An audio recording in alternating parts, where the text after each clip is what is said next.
En muchos círculos corporativos, la lucha libre era vista como televisión basura, contenido de baja categoría y programación poco prestigiosa. Pero Ted Turner entendía algo. El wrestling generaba ratings enormes. Además, llenaba horas semanales en sus televisoras, era barato comparado con la producción de series y tenía una audiencia fiel.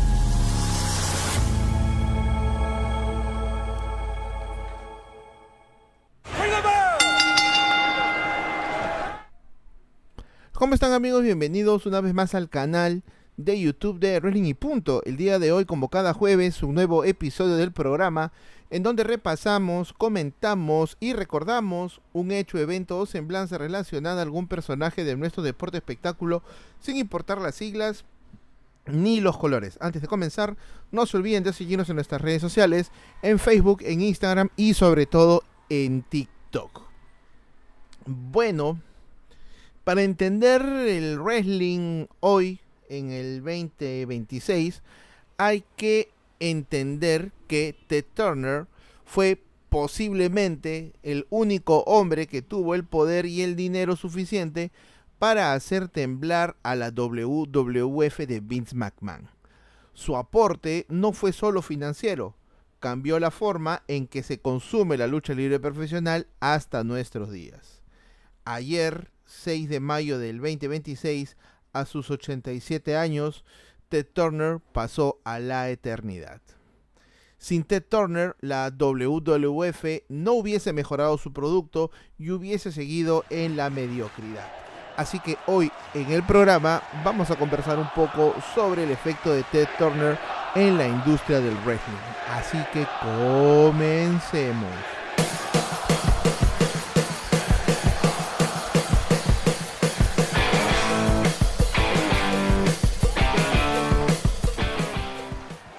Y bueno, hablar del aporte de Ted Turner al pro wrestling es hablar de una de las figuras más determinantes en la historia moderna de la industria.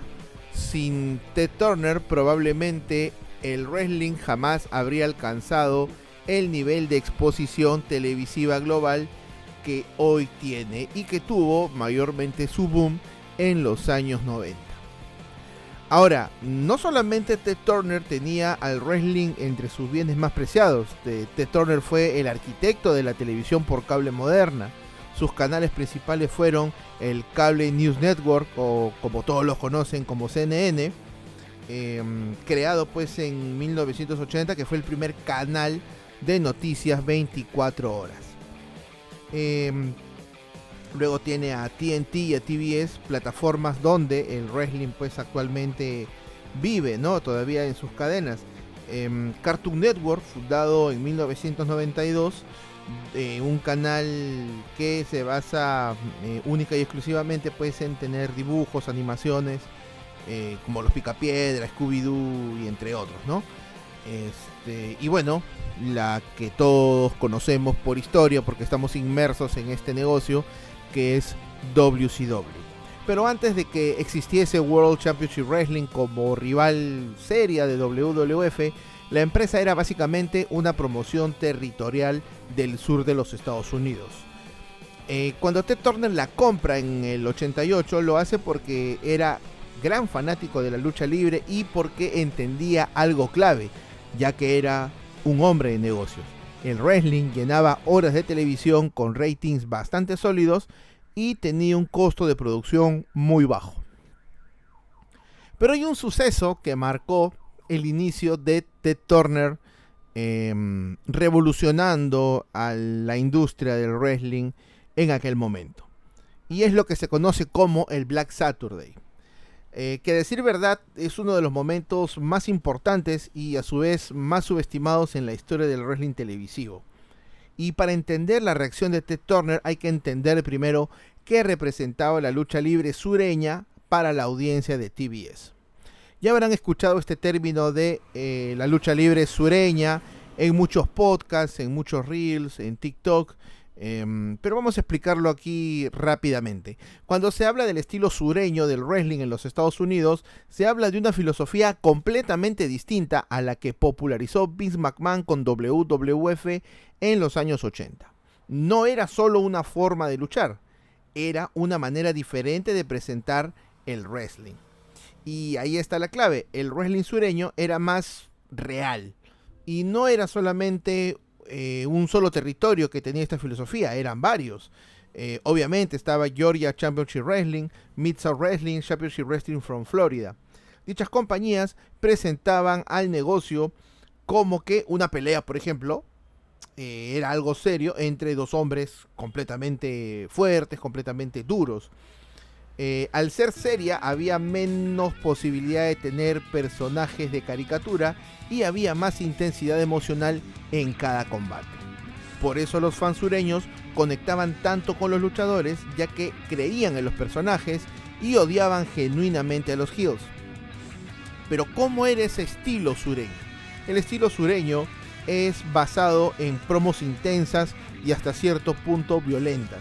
No hay chistes, no hay personajes de dibujos animados y las promos parecían amenazas reales. Ustedes pueden buscar en YouTube las promos de Ric Flair, de Jake Roberts, de Dusty Rhodes antes de llegar a WWF y se van a dar cuenta que ese tipo de promos no se ven actualmente.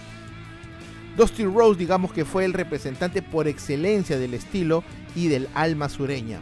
Un tipo trabajador, anti-elite, emocional, carismático, sin necesidad de verse perfecto. Otra característica era el uso de la sangre y un estilo más duro en los combates. Cuando un babyface sangraba, el público entendía que había sufrido de verdad y eso aumentaba el odio hacia el heel. También había un storytelling bastante lento, las rivalidades duraban muchísimo. No había obsesión por cambiar, por ejemplo, campeones cada semana. Se construían historias en base a traiciones, humillaciones y venganzas. El desenlace de estas historias podrían tardar meses. Aunque todos sabemos que el wrestling tiene también una parte de espectáculo, el estilo sureño destacaba más a la lucha en el ring. Y ya para finalizar con el estilo sureño, el público del sur veía el wrestling casi como un deporte local. Y esto es un factor importantísimo, porque en el sur la lucha libre es una tradición cultural. Se ve en familia. Cuando era la época de los territorios, llenaban los gimnasios de forma seguida y los fans seguían y mataban por su territorio. Digamos que había una identidad regional. Ahora, antes de que WWF dominara a los Estados Unidos, el wrestling funcionaba, como ya sabemos todos, por el sistema de los territorios. Unos más fuertes que otros, pero hablando de, digamos, territorios fuertes, estaba pues Georgia Championship Wrestling. Un territorio muy valioso que tenía un espacio fijo en la señal de TBS. Todos los sábados, millones de personas veían wrestling desde Atlanta. Era prácticamente una tradición familiar en el sur de los Estados Unidos.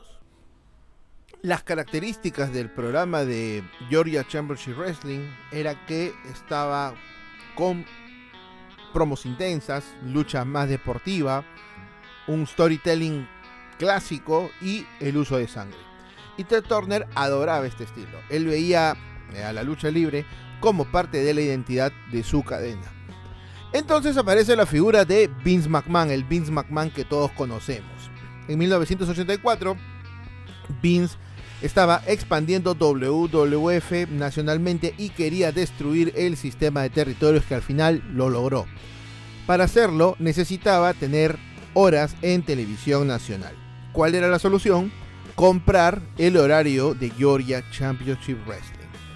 Vince compra acciones de Georgia Championship Wrestling a varios accionistas y de repente el espacio tradicional de Georgia se convierte en un programa de televisión de WWF y esto sucedió el 14 de julio de 1984.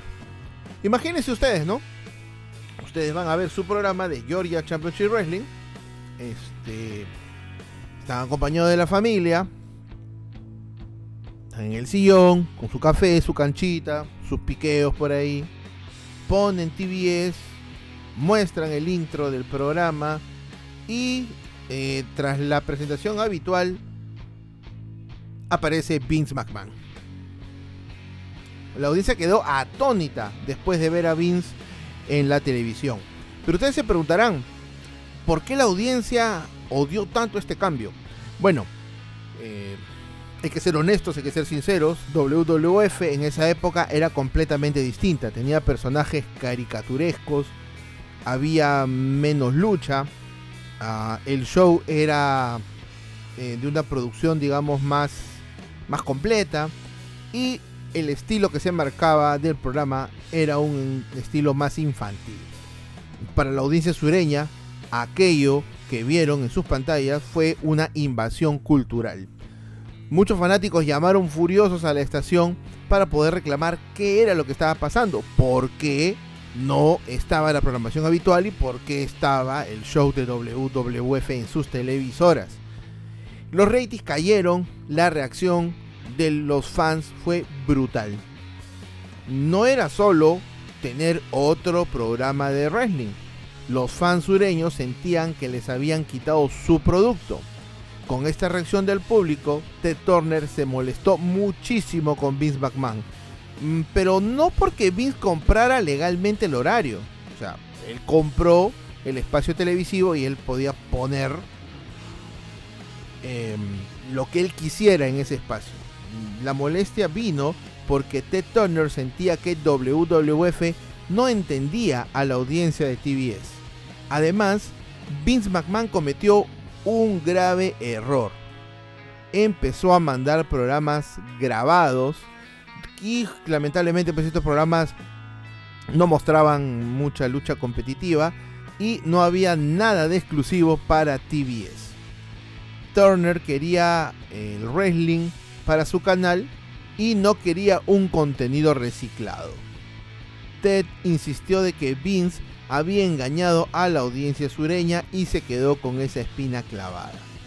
Y eso afectó muchísimo la manera que Ted Turner tenía su visión para poder hacer negocios, y esto llevó al nacimiento indirecto de WCW.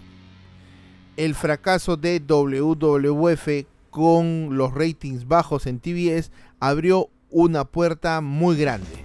Turner comenzó a apoyar más alternativas sureñas y primero lo que hizo fue comprar la parte de Georgia Championship Wrestling para convertirla finalmente en la WCW que todos conocimos.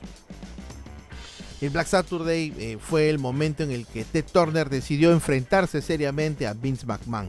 No fue de inmediato, pero se plantó la primera semilla.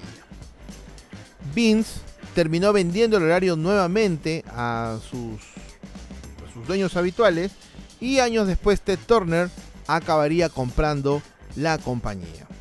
Es decir, que el intento de WWF de dominar TBS y de tener una expansión nacional, al menos en la televisión, terminó creando a su futuro mayor enemigo, la WCW. Ahora, Ted Turner no compró WCW o no la convirtió en WCW porque fuera un gran negocio. Lo compró porque él era un fan, primero que nada. Necesitaba contenido barato para TBS y para TNT, y no quería perder el wrestling en su programación. Turner veía lucha libre desde siempre y veía el negocio como una parte histórica de su programación televisiva. Turner protegió el wrestling cuando nadie más lo hacía. En muchos círculos corporativos, la lucha libre era vista como televisión basura, programación poco prestigiosa y contenido de baja categoría. Pero lo que no sabía nadie era que Ted Turner entendía el negocio. Esto generaba grandes ratings y además le daba contenido, era barato comparado con producir series o películas, y sobre todo tenía una audiencia fiel. Por eso siempre en cada reunión de ejecutivos él defendía a WCW hasta ya no más. Y muchos dicen, ¿no? Muchos ejecutivos de TNT, que mientras Ted Turner estuviese comandando TNT y TBS, WCW estaba segura. Mientras otras empresas dependían de acuerdos limitados, WCW tenía ese respaldo directo de un magnate de la televisión. Ted podía colocar lucha libre en cualquiera de sus cadenas, y así lo hizo con WCW Saturday Night y el ya conocido Monday Nitro. Ya en 1988, en alguna parte de ese año, se da pues esta clásica llamada que ya todos conocemos, donde Ted Turner levanta el auricular y se pone a conversar con Vince y le dice: oye Vince, estoy en el negocio del wrestling. Y Vince McMahon, con su estilo de siempre, siendo pues el señor McMahon que todos conocemos, le respondió: Ted, bien por ti, porque yo estoy en el negocio del entretenimiento. Al lanzar Monday Nitro en 1995 para competir directamente con Raw, Ted Turner obligó a la industria a innovar. Sin la presión de WCW, es muy probable que nunca viéramos nacer a la era Actitud. También se empezó a manejar el concepto de los contratos garantizados. Este fue un cambio sísmico en el negocio, porque los luchadores desde siempre cobraban por aparición y no tenían una seguridad financiera. Digamos que la chequera de Ted Turner no solo compraba luchadores, sino compró una revolución laboral. Antes de Ted Turner, en WWF, si no luchabas, obviamente no cobrabas. Los contratos se basaban en un mínimo bastante irrisorio, a veces hasta solamente $150 por noche garantizados. El resto dependía de cuánta gente entrara en la arena, cuánta gente compraba las camisetas, entre otros ingresos. Ted Turner introdujo el concepto de los contratos garantizados, es decir, un sueldo fijo anual, sin importar si el luchador estaba lesionado, estaba en casa o estaba en la televisión. Ahora, el tema de los contratos vino también con ciertas adendas, ciertas estipulaciones,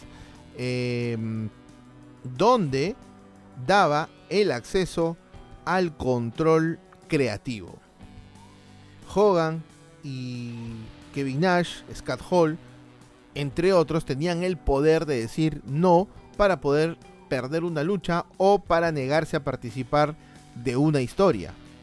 También les daba días limitados, les garantizaba trabajar poco, por ejemplo 120 días al año, mientras que con Vince tenían que estar en la carretera casi 300 días. Esto les permitía a los luchadores de WCW tener una vida familiar o poder participar en otros proyectos como series o películas. Muchos tenían bonos del 25% de sus contratos cuando se hacía un pay-per-view. Este 25% era pues en taquilla, y si el evento superaba una cierta cantidad de compras. ¿Por qué Ted Turner pondría esto pues en WCW?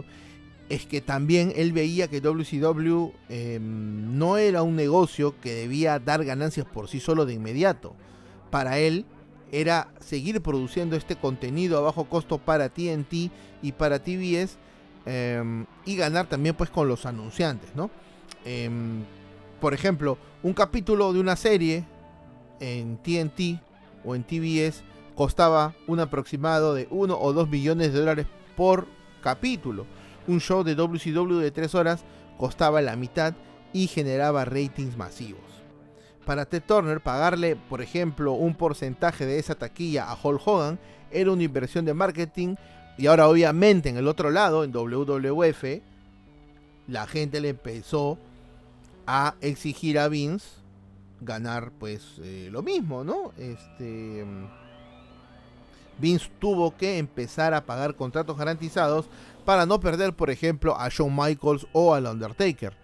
Y obviamente, ya cuando estás contra las cuerdas, cuando te están golpeando, cuando tienes a un millonario que está poniendo de la suya para poder ser más que tú, Vince se vio en la necesidad, se obligó a crear nuevas estrellas como La Roca y Stone Cold Steve Austin. También se le atribuye a Ted Turner el uso pues de la pirotecnia a gran escala, ¿no? Escenarios gigantescos y el uso de sets bastante especiales para lo que eran eventos pay-per-view.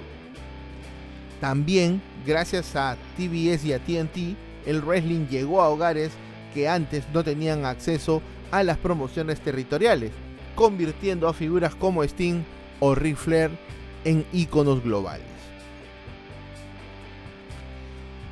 Si hay que decir la verdad con respecto pues a Ted Turner, era un hombre que se encargaba pues de financiar a la empresa, no entendía completamente el booking, no era experto en lucha, no era un promotor clásico, pero sí entendió algo que cambiaría la historia y la industria para siempre, ¿no? El wrestling podía ser televisión nacional de primer nivel.